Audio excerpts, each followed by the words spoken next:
Nageenya keenya kabajaa isin haqa qabu akkam jirtu hordoftoota Alidaan Tube. Alidaan Tube akka beekamu wantoota garaagaraa wantoota barsiisoo ta'an akkasumas bashannansiisaa ta'anii qabattee isiniif kan dhiyaatudha. Hadda muumamee iddoowwan miira dhiiraa yookaan simmeetii dhiiratti kaasuu danda'an maal isaan kan jedhu wantoota muraasan isin bira dhaqqabsiisa. Egaa odeeffannoo kana isin bira qaqqabsiisuu kootiin dura mee Alidaan Tube subscribe godhaa, share akkasumas immoo like gochuudhaan maatiiwwan Alidaan Tubein baay'ifadhaa akkasumas immoo isinis maatii ta'aati viidiyoo kana yoo jaallattan like godhaa.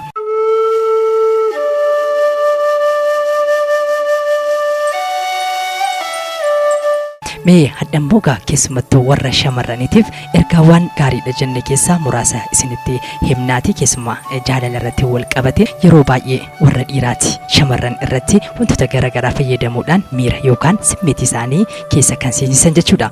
Warri shamarranii yoo maaliif akkasiin taasisanii jennee nutis odeeffannoowwan muraasa isin bira qaqqabsiisuuf jennaati. Kunuuti odeeffannochis iddoowwan dhiiratti fedhii seeksii yookaan immoo saalquunnamtii itti kakaasan keessaa dubartoonni beekuu qaban yookaan dammaqsuu qaban keessaa muraasni isaanii quba miila isaa egaa miila kee irra kaa'i ittis rirriiti miirri isaa sirriitti itti dhaga'ama fedhii keessas ni seensisan. Inni gara biraan immoo handhuura suuta quba keetiin irra naannessi geengoo kaasi arraba keessa isa soofi yookaan immoo dhungadhoon quba garaagaraa irratti booci keessa handhuura isaa keessa quba keetiin geengoo booci. Kun immoo miira keessa kaasuudhaan miira jaalalaa gidduun keessan keessatti ni uuma jechuudha.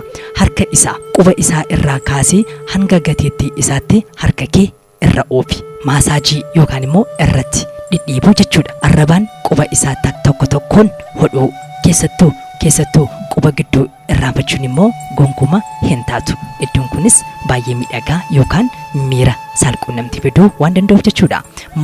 Gogaan morma isaa duubaan baay'ee sensitiiviidha. Harka kee suuta irraa harkisi gurra jalaan xixiqqeessii dhungoo itti qicci yookaan immoo dhungadhoon ciniinnaa salphaa wayiis itti lakkisi. Kun sirna sirkulaatoorii siistem kan jedhamudha. Isa faanas hidhata qaba. Miirri gara kanatti hoo'ee gara sirna kanaatti dabarsa. Gateettii isaa rurrukutuun miira isaa ni kaasa.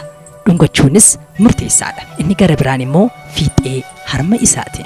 Kana immoo xiqqoo yeelloo dandeessa hin yeella'in. Guddina harma isaa hamma dubartii ka'uu baatus waaqni isaafis harma kenneera. Qubuma kee tokkoon fiixee harma isaa sukkume. Qubaan geengoo kaasi. Arrabaan dhunkoo irra dhaabi. Kun immoo miira ibidda yookaan volkaanoo fakkaatu irra gadhiisa jechuudha. Hidhiin egaa akka beekamu biyya keenyatti hedduu beekamaa miti. Keessumaa warra faranjootaati kana sirriitti kan fayyadamu. Garuu yoo fayyadamuu dhiisus ni dandeenya. Yoo fayyadamne immoo hidhiin qaama salphumatti miira keessa nama seensisa. Iddoowwan narvii baay'ee itti wal ga'uudhas gogaan isaas furdaadha. Hidhii dakaaf gaaraa gargar baasi. Akkasumas xuuxi dhungadhu hin sodaatin ittuma jedhi miira keessa seensisaa jechuudha. Asitti arraba kee kana isatti wal barsiisi. Keessa isaatti harkisi. Quba kee afaan isaa keessa kaa'iitii daran of dhungachiisi. Miira addaa keessa isa seensisaa. Kufoo jidduus sirriitti fayyadami.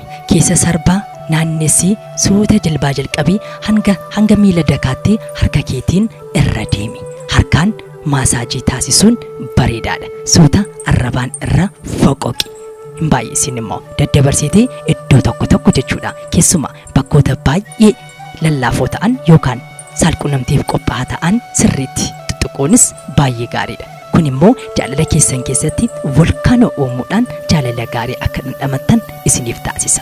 Odeeffannoon keenya hadhaa kana fakkaata. Torban kutaa lammaffaa qabannee isiniif dhiyaanna. Alidaan Tubein like, share, subscribe gochuudhaan maatii YouTube keenyaa ta'a.